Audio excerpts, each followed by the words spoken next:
afternoon. It's great to be here in Brooklyn. Beautiful setting, fantastic environment. I feel right at home here, actually, for a couple of reasons.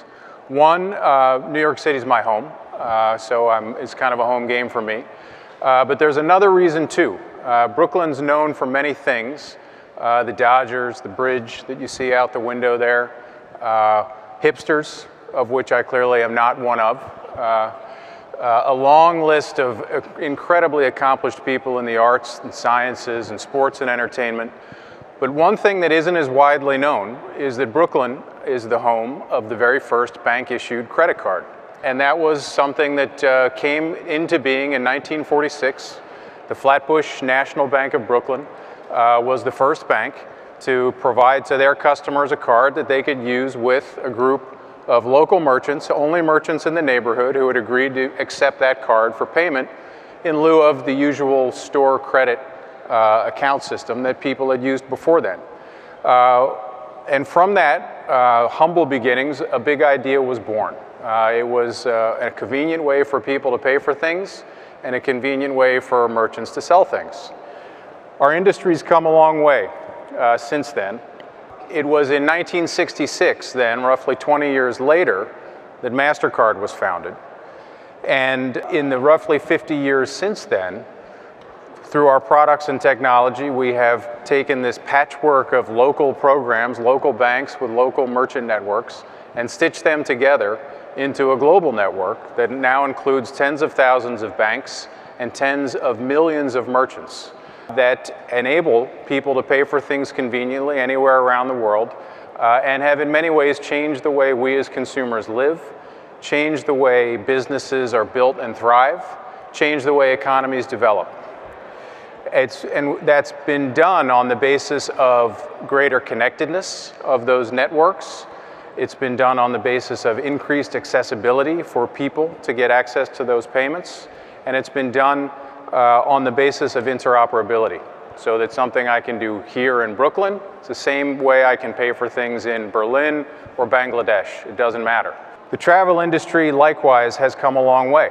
And in that period of time has also changed the way we as consumers live, the way we experience the things that enrich our lives so much, the way economies develop, and in fact, the way business is done. And in many respects, that has also been done through the basis of having greater connectedness, greater accessibility for people to have access to travel and experiences, and greater interoperability. So there is a degree of symbiosis between our industries. We've come a long way together. And it is more true today than ever that in many respects, travel facilitates payments, and payments facilitate travel. If you think about, in fact, some of the things that payments and travel have accomplished together, in our business, a significant amount of payments activity is related to travel. That won't come as a surprise to you. In your business, the availability of electronic payments, a guaranteed electronic payment, has enabled new business models to emerge, completely new customer experiences to be provided to your customers. I was reading recently, for example, that back in the 50s, it might take a consumer 90 minutes to make a travel booking for a single airline ticket. Today, as you all know, we can do that in less than 90 seconds on a smartphone, booked, paid for, without any human intervention. I spent the last couple of weeks in Asia, 4 countries, 4 hotels, 5 different airlines, tons of restaurants, lots of ground transportation, and I did the whole thing with nothing but this. Easy to buy the things I needed as a traveler, easy for you to sell me the things that you had to offer. So our industries have done amazing things together over the course of the last several decades. But there's more we can do. You know, as we all read and hear about issues that will define our future, many of which transcend the ability of any individual company or industry, or in many cases, even a country, to be able to address things like the environment, things like the availability of clean water, things like the growing income disparity. These are important issues that will shape our time and shape our future. One that we're particularly attuned to at MasterCard is urbanization. And we're attuned to that because cities matter. Cities matter as more than destinations. They matter as the places that increasingly will define the conditions in which humanity lives. And that's because there are more people living in cities today than at any time in human history. Today, half the planet lives in a city. And over the course of the next several decades, that will increase to 7 in 10 people on the planet living in cities.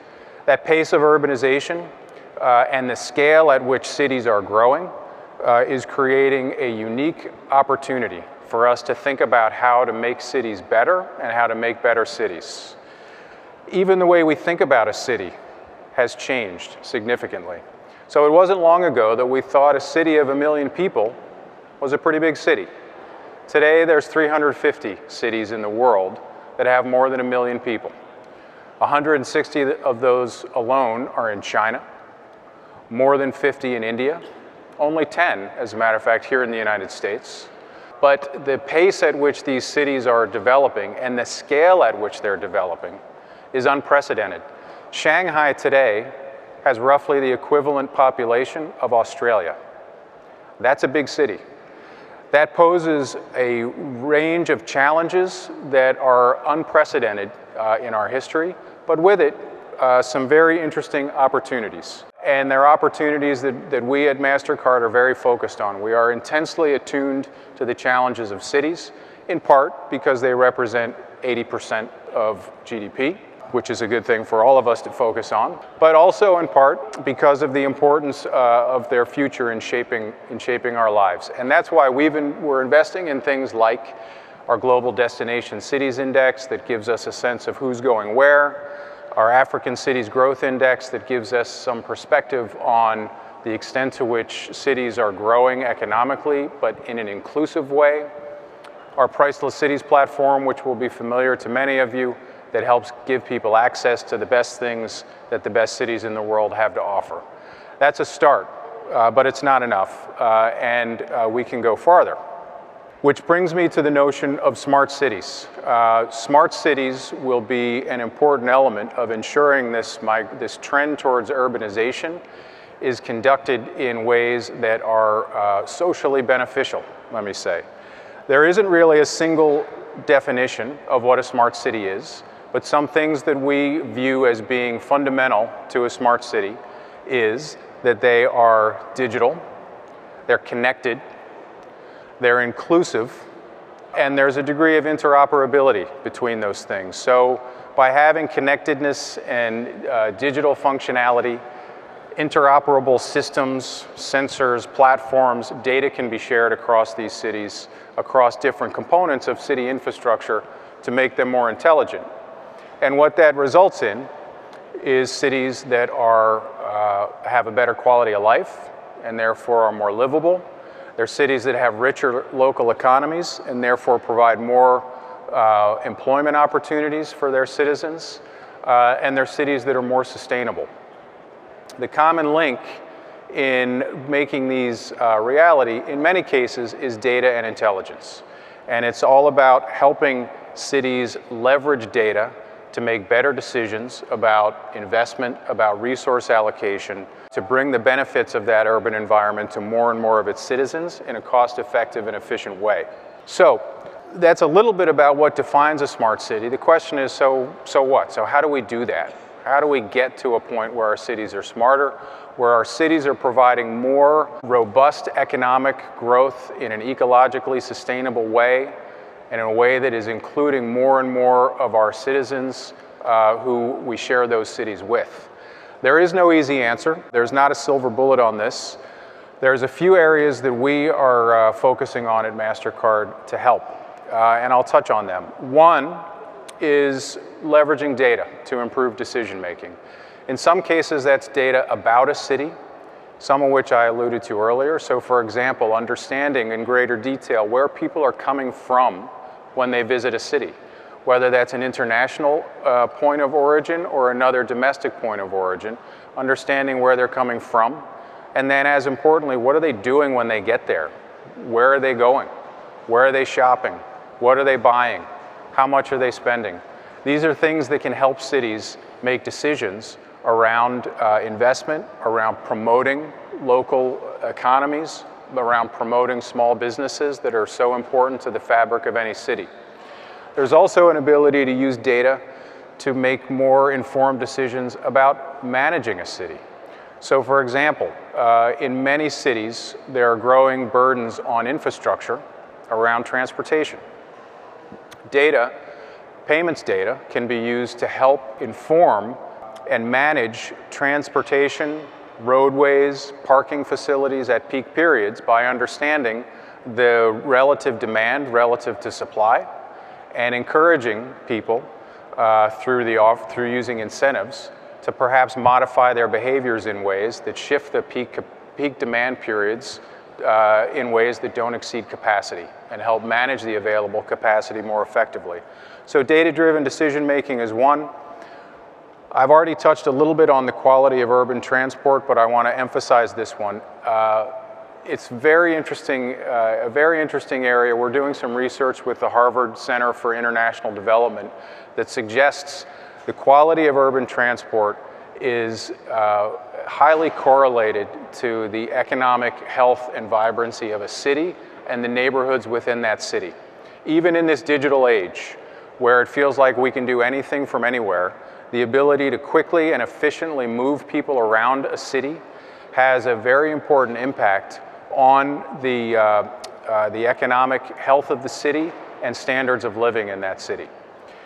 So again, this is an area I touched on using information to help manage urban transport, but also enabling existing infrastructure to be more productive. So speeding the payments process through a transit system, for example, a contactless payment that can be used from any credit card as opposed to buying a fit-for-purpose ticket or closed-loop payment product can help increase the efficiency and the throughput of that system. And that's something we've done, for example, in London, where now almost 1 million trips a day are being paid for with a MasterCard contactless card that you tap on the terminal or at the turnstile and walk right through. And the same can be done with connecting ticketing systems for railways, transit systems, bus lines, et cetera, to increase efficiency. Last thing I'll touch on here is inclusiveness. I touched on this a little bit earlier, but again, ensuring that the maximum number of people are included in the economic fabric of a city. The cost of exclusion of citizens who are on the lower end of the economic scale are high. Lost productivity, increased costs that people are faced with to get access to basic financial services, exclusion from the digital economy, which increasingly requires people to have access to electronic payments.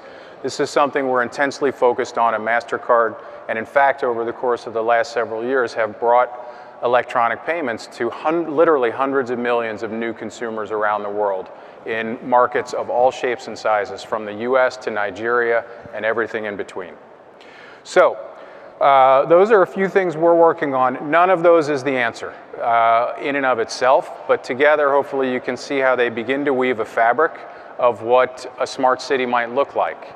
But I will emphasize in almost all of those examples, working in combination with the public sector through public-private partnerships is essential.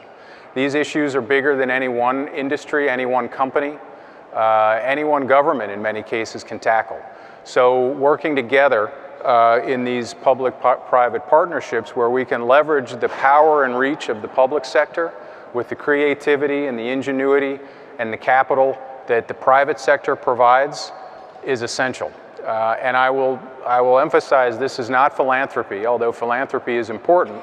These are commercially motivated public-private partnerships, where as a private sector entity, there is real benefit. There is commercial benefit that can be gained from working in combination with public sector partners while providing a social benefit.